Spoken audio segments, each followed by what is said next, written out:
फरक फरक डाक्टर छौँ हामी कुन चाहिँ होला नि र पायसको हे म जस्तो त बिरामी कहाँ हुन्छ खुट्टा टेकाइनी र हेर्दैमा थाहा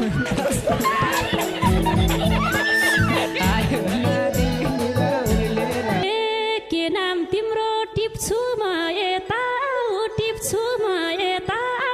डाक्टर रेनु निर भएको रुममा जाऊ भर्ना गरी खोजे नाम लेखाउन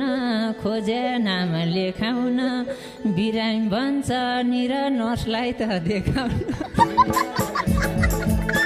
आए मलाई रोग लाएर डाक्टर सिला निर चेक गर्नुस् आए हे यता बस अपरेसन आटममा पहिला धागो निर बानम कि काटममा जुन्थर झाला ए सन्चो पार्न डाक्टरले जान्या हो बाबु भाले तैँले काट्या कि भने यता मेरो अनुभव सुनाउँदै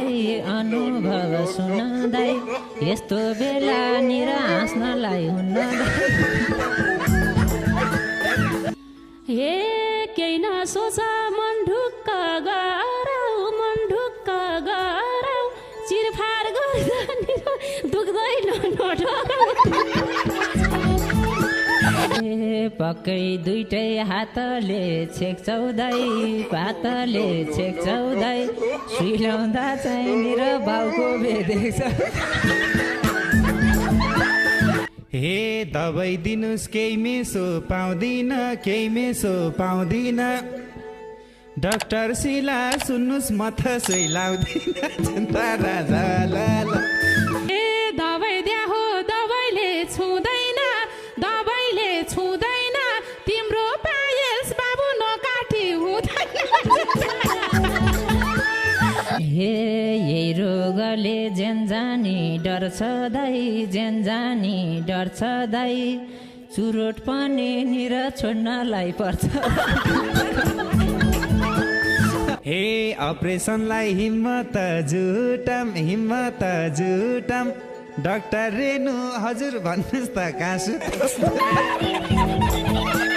हे भैमै पनि सुत्छ यो ठुटो पराल भए निर ओछ्याइदेऊ एक मुठो हे अपरेसन थालम न है त